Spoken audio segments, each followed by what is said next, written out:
Level up your LA Kings experience with the new Vivid Seats Elite Seats. All the on-ice Kings action with even more exclusive access. Enjoy great seats to the game along with premier dining inside the Lexus Club with all-you-can-eat food and non-alcoholic beverages. Plus, get a free Team LA Kings item and parking with your purchase. Score your Vivid Seats Elite Seats tickets today and earn rewards on each purchase from the only ticket company that rewards you for buying. Experience it live with Vivid Seats, the official partner of the LA Kings. You're listening to an LA Kings podcast. For more episodes of this and every other Kings program, visit lakings.com/podcast. You're listening to All the Kings Men, the official podcast of the LA Kings. Now, here's your host, Jesse Cohen. All right, joining us today, President of NHL Content and Events, Steve Mayer. How are you doing today, Steve? I am fantastic. How are you guys? I'm excellent. And featuring Zach Dooley. How are you doing today, Zach? Jesse, doing great. Excited to get rolling with the draft. We've got a real mayor on this time. Sorry. Shot at a media figure that we all like and respect in LA. So, Steve, the draft is in LA. And for all of us who work for the Kings, that makes it interesting. But it's a decentralized draft, so it's might as well not be, but it is, but it isn't. Like, it's not like a normal, it's not like the draft that we're used to. Where did the concept of the decentralized draft originally come from? Well, it actually came from our general manager. So after we had our Montreal draft, for one reason or another, there was a vote to potentially decentralize, and in majority fashion, they decided that they're going to have a decentralized draft after the next draft, which was the Sphere last year when we did it in Las Vegas. So, listen, it's actually quite interesting. When I got to the league, which is a little over 9 years ago, I would watch the draft and as a fan, and I'd go, this is bizarre. I remember a kid getting drafted on the second day, and I think they found him like he was up getting a hot dog, and he was hungry. And the next thing you know, he's like running down the aisle and he's walking onto the stage, and it was a cool moment. But I'm like, this is just bizarre. So when I went to my first draft, which I think was Buffalo, I just was watching, and I think I went in with like this is bizarro world. How do I make this better? How do I make this unique? And I was very used to, admittedly, NBA draft, NFL draft. And then I watched it and I was like, this is great. Like, the coolest piece of it is that it's different. The coolest piece is that all 32 teams are here. And that time it was 30. But all the teams are here. They're on the floor. There's like a who's who of hockey. And this is great. And I got so used to it. And I think, we would bounce from city to city, but I think we made some tweaks to make it kind of fun and different and a bigger show, And then they decided for one reason or another, and I never have gotten the true reason, but a lot of it has to do with budget and travel and all of the above. Hey, let's decentralize. And so that was the decision. After we did the draft last year, I was ready for a revote, and it never happened. I really was. I thought, wow, this was so good. Will they reconsider? And they didn't. And so we loved LA. We wanted to have sort of a celebrity aspect in some manner to the draft, because one of the things you'll see with each team, somebody's going to come out and make the selection, not the commissioner. So that's unique. And we had done an event here at the Peacock Theater. The Peacock Theater was the home of our NHL 100 event, where we revealed the top 100 players in the league. And this place is really a great place to work. We know a lot of LA-based vendors who work with us all year. So we were like, why not come to LA? This is the entertainment capital of the world. And so we decided let's do it. And now we're here. We're a few days away, and we're looking forward to what we've put together and what we hope will be a good show. I just want to say really quickly, I was at the draft last year at the Sphere, and Zach can back me up on this. I am not prone to praising things or being positive about things, and it was amazing. I mean, I kept telling people, like, it was really incredible. It was really just spectacular. Well, on behalf of our entire team that put that together, thank you. And we were really proud of it as well. We just never knew last year what we could do there. We learned a lot. That building had never had a live event, let alone a live sporting event. And as you both know, doing a live event, especially in the sports world, it's all in real time and it's all happening before your eyes. There are trades happening and people moving around, and you never know what's going to come next. But, we're good at what we do. We're really proud of what we did. You're going to see a lot of those elements that we kind of brought to life on stage. You're going to see them in this draft. We were very LED, very digitally based. This set, the look, the way we're approaching this draft. So I think that, you'll hopefully leave this draft and go, wow, Jesse, you're going to be positive. Again, I'm looking forward to it. Yeah. I'm happy that you were last year. That's good. Anything that can make Jesse a positive guy is good in my world. That's for sure. Steve, another thing that's always been unique about the NHL draft is that it's not only like the top 10 picks who are there, but at a normal year, you could see somebody in the first round, the sixth round, and anywhere in between, right? There are so many different people. With the decentralized format and being kind of in a theater as opposed to like a bigger arena, like what will the maybe attendance be like for the prospects, and like how will that, impact like who's actually going to be there? So actually, the attendance that we believe we're hearing from prospects is almost the exact same as it's been in past years. So, one of the things we had to decide was how can we give the prospect an experience that comes close or equals what they're used to from the past.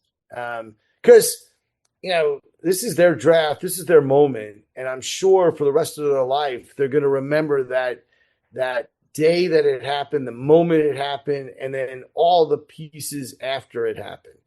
And so we took a lot of what we've put together into account and thought about these kids. This is the moment that changes their life. And they just don't know where they're going to go and when they're going to go. So from the moment they get picked, they will uniquely, hug mom and dad and family and then head up on stage as they've always done, always. And at that time, they're going to meet the commissioner, who will have a piece of introducing the guest selector. And the guest selector can either be a celebrity, a former player, a current player. So they're all going to be, milling around. And we're going to keep some of them a surprise, and some of them will be announced in coming days. And then so they're going to get to meet those two, and there'll be the exchange of the jersey and the hat as they've always been. There'll be the picture, and then they're going to move over to what we're calling the draft headquarters. And it's going to look like on stage, like we've constructed a building per se, and you'll understand it when you see it. And they're going to walk through a door as if they're going inside the building. And what happens when they get inside is they are in a virtual environment. And in that virtual environment, they're going to meet everyone that just selected them, because we've got cameras in the draft rooms of every single team. And there's going to be an interaction. So you remember, guys, when a kid would get drafted, he'd go up on stage, and because the team that just drafted him made the selection and all 20 people from the table were up there, and they go, my name is. there'll be an element of that in this room. So, kid gets drafted by the LA Kings. He's going to walk into the room and, there will be the LA Kings, the brass of the LA Kings. Ken Holland will be there. And, hey, I'm Ken, and this is Luke, and these are the scouts. And there'll be that moment, hey, welcome to LA. You're going to love it here. Hey, we think you're going to be a great compliment to X and Y. And then the kid's going to be like, oh, I'm so excited. I've always dreamed of playing for the LA Kings. I grew up. I was a huge fan. Whatever it is, there'll be a reporter in there, but there'll be this cool exchange for every single kid that gets drafted in the first round. And we think that's going to be unique. I've never seen that in another draft in any other sport. And I don't think it's also going to be rinse and repeat and boring, because you'll see Steve Yzerman with Detroit. The kid goes to Columbus, and you'll see Don Waddell and all of their personnel. Rick Nash will be in the room. Every team will have their unique people, and it'll be a cool way to get all of those hockey brass and personnel into the show. I was talking to my 79-year-old mother about this event, who does not like hockey, does not know anything about it, has never watched a draft, she's been to one game in her entire life. And she had all these questions for me about, like, well, what do you mean decentralized? Well, how does it usually work? How's it going to work this time? I didn't have any answers for her. You just gave us a bunch of answers that I might have given her, but you also revealed how complicated it must have been to coordinate all this. I mean, you're having to coordinate league offices. I don't know how many different TV stations there are that are planning to broadcast this, but at least one. 32 member franchises of the league. You have to coordinate their, IT people with connecting the draft rooms to this headquarters at your time. I mean, where do you even begin to, eat that elephant? Yeah, there's a lot of people that, I'm sitting here as the spokesperson, but there's so many people that are behind the scenes that get the job done and do an amazing job. And thank you for recognizing that, because it's a bear. And not everybody gets that. It's funny. We watch TV shows, or, we go to events all the time, and, you sit back, you enjoy, and, do you ever take a step back and go, whoa, how did they put all of this together? This is not so simple. And I would characterize this one as not so simple. Yeah, no kidding. We've got 2 feeds coming in from every single draft room. That's 64 cameras. We actually have draft parties. I think there's about 10 of them. So we've got cameras in draft parties, of which we're going to do live interviews from draft parties. Wow. So that's another 10 coordination. We've got about 10 remote pickers.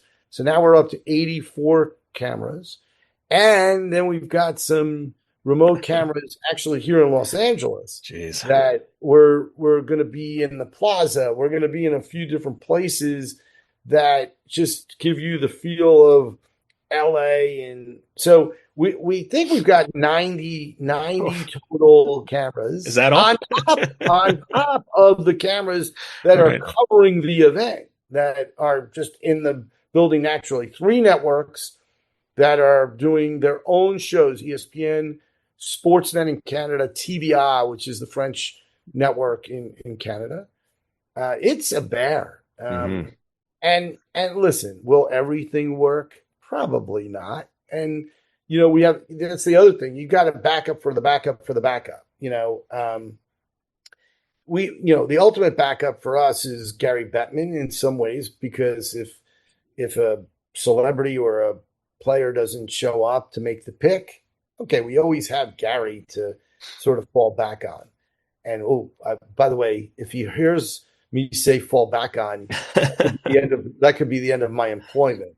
But listen, we have a lot, and by the way, how about that? The coordination of people coming in from out of town to make the selection, the management of all of them backstage. What if Philadelphia makes a trade with Utah and they switch picks, and now where's the guy who's picking for Utah? He's next. Right. All of that is also a part of it and the unpredictability, but that's what makes it fun, man. That's what makes us tick, and that's what gives you the sort of energy to go, this is going to be great.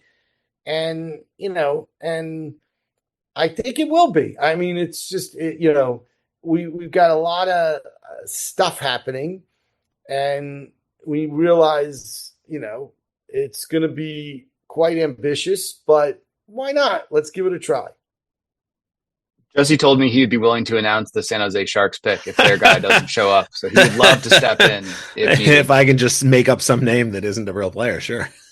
Well, San Jose, if they have another pick or they move into well, that's the other thing. Like, they have one pick. If they get a second pick, Jesse, there could be an opportunity for you.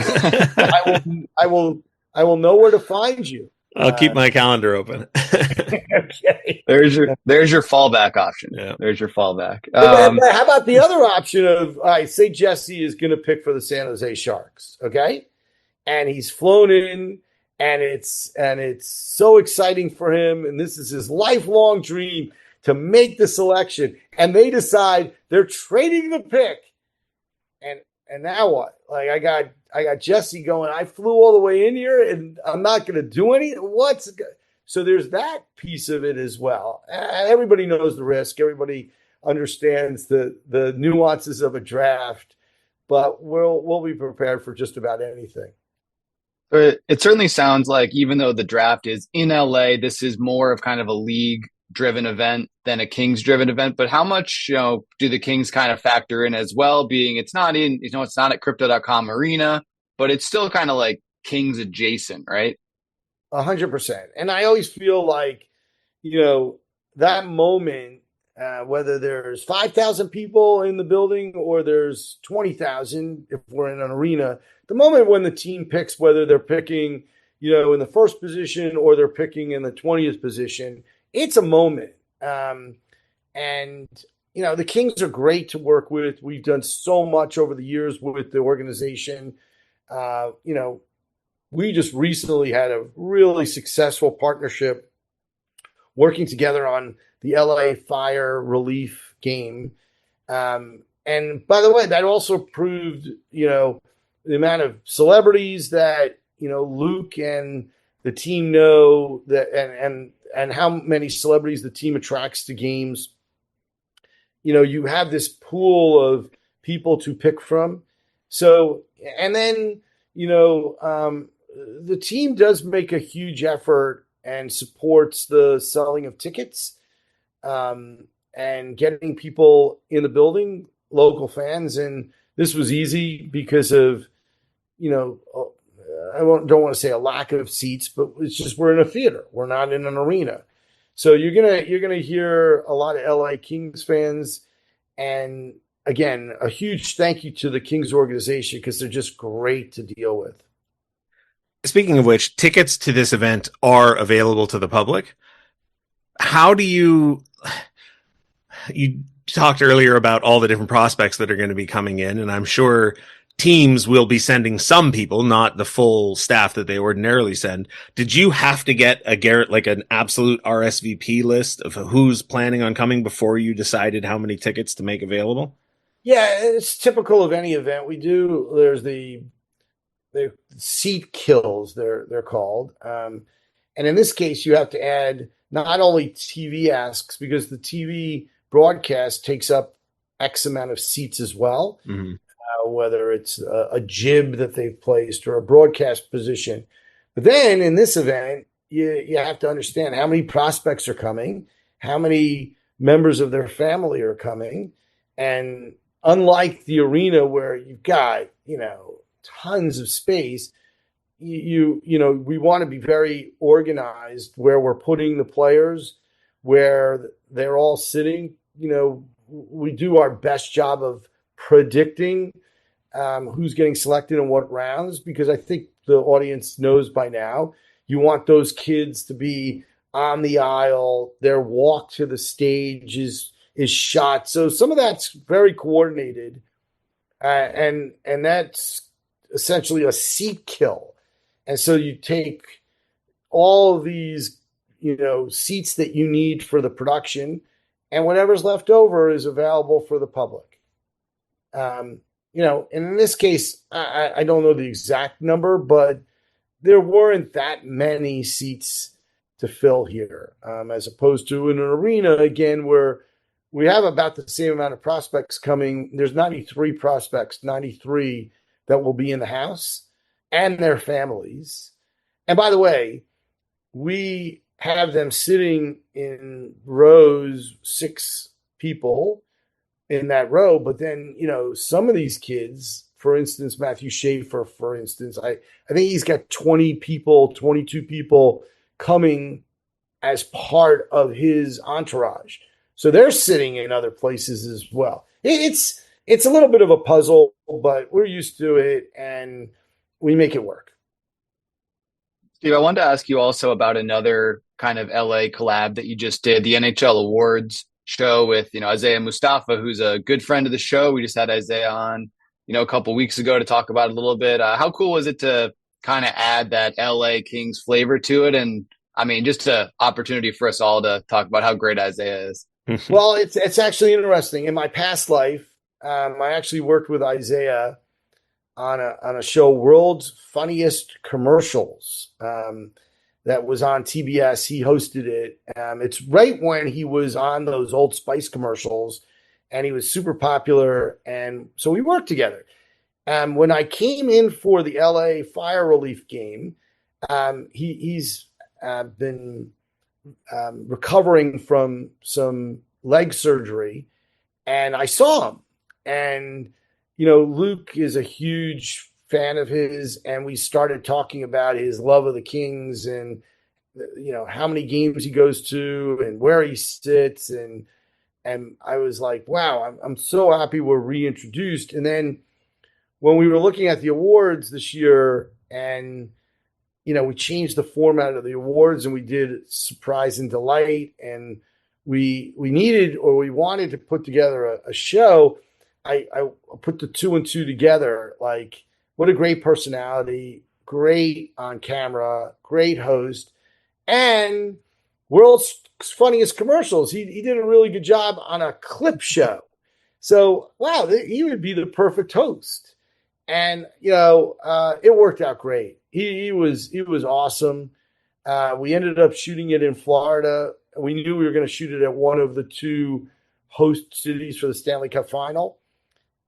He did a great job, and the show was really well received. It was very different. Usually we do the Shiny Floor Award show. We changed it up this year. It got a great response. I think we'll do this moving forward, but Isaiah was awesome. And we want to do way more with him at the NHL. I was talking to Zach, Steve, before you hopped on, and I was saying I couldn't remember the article or the interview where I heard this, but I vaguely recall around 2005-ish, when the league came back from the lockout and they started doing the Winter Classic. And I remember hearing that they had hired somebody, an executive from the NFL, to oversee sort of events, like flag or tentpole events. And that whoever that was, I can't remember his name, was responsible for sort of overhauling the way that the NHL approaches these moments. And, as a fan who grew up in Southern California, liking hockey, hockey events were few and far between, and it was hard to see them and experience them. And now in my later, in the last 15, 20 years, I really think the NHL has gotten incredible at it. Last year's draft was a perfect example. Every year's draft, really, but last year was spectacular. The Winter Classic, the Stadium Series, the drafts, the Four Nations. There's all these events. Do you remember who I'm thinking of? And did you work with that individual? And was there some sort of like template laid down that other people can follow? Yeah, so there were 2 individuals, John Collins and John Collins. and Don Renzulli, Mm-hmm. Who came from the NFL. They developed what I'm not kidding, and I've been doing this a long time, is the best event team in the world. Just incredible. One of the things that we've had the benefit of is doing it over and over and over, and just trying to make it a little bit better the next year, the next year, the next year. The support from the commissioner and the deputy commissioner is key. They believe in these events. To your point, they are our signature. It's what people talk about that are sports fans, not NHL fans. Like, that's really important. How do you cut through? There is so much clutter, guys, out there every night. Now you've got the Gold Club Cup. You've got you've got a million different soccer events, and you got women's soccer, you got pickleball, you've got all these different events. No, but they add to the clutter. How do you cut through the clutter to get people to watch, and more importantly, to get people talking about it? Because as you guys know, it's about social, and it's about people, telling the next person who tells the next person. I had the benefit of where my past job, I was hired by Mr. Collins, Mr. Renzulli, to work the events, because one of the things they didn't have was a very robust events team. They led the team, but they didn't have a lot of personnel. And I had a company where I was able to bring in people to work the events and got to work with them. And then eventually I came over to the league at a very unique time. I was hired by both of them, and then they left within 6 months of me arriving at the league. Was it something I said? Was it something I did? I don't know. But I then had the benefit of taking over what they had laid down as a foundation. And, we hopefully have grown it ever since. We've done some really cool things. We've built our team so that we don't go outside much anymore. We have some vendors which we have to bring in, but for the most part, we have a really amazing team of people that go from event to event to event. And we're proud of what we've been able to accomplish and do at the league. We do. Like, we feel like, we're getting better. We feel we also have room to grow. Our budgets are not what the NFL's budgets are, but that's okay, because a good idea sometimes doesn't cost $1. And so these are the kind of things that we, again, are proud of, but certainly those folks did lay the foundation. Steve, I just had one more, and you could plead the fifth on this one if you'd like, but you talk about the bear of how tough it was to kind of organize this, and you kind of see reports of, well, maybe there's some second thoughts from the people who wanted to decentralize, the draft going forward. Is this something you could see being a sustainable thing in the long term, or do you think there might be, some kind of an appetite to change it up in one way or another in the future? So after the Sphere, I personally thought that there was going to be a revote. I thought that they would sit down and consider, are we making the right decision? And they didn't. They didn't. So we set off on our decentralized plans, and that's where we are today. I think I've heard rumblings. I think you guys have heard rumblings. You've read things. I do think they might reconsider, or at least put it to a vote. The GMs do not meet until September, so I don't expect anything to happen before then. And I don't even know what the result will be. I don't. I think everybody needs to experience this, whether you're back in Pittsburgh or you're here. Like, I think you gotta see what it's like before you can make an educated decision moving forward. We do not have a site for next year. We're holding off until we know. So I'll be very open with you that we've made zero decisions, but I really don't know what is going to be the result after this one. But I do know we're going to do the best job to make this great. I think there's going to be elements of this that people will go, wow, that was really good. And that's all we could do. And by no means do we have a favorite. Like, we're just told what to do, and we make it great. And that's all we could do moving forward. And we'll see how it all plays out. Well, Steve, I could ask you hundreds of logistical questions. I would love to, but we want to let you get back to your day. I'm sure you're very, very busy this week. Thank you so much for joining us today. Can we invite you on later on in the year when your schedule is hopefully less, booked solid? I would really enjoy that. All right, we will be in touch. Just tell me when. Perfect. Thank you, Steve. Thanks for joining us. We appreciate it. It's a pleasure.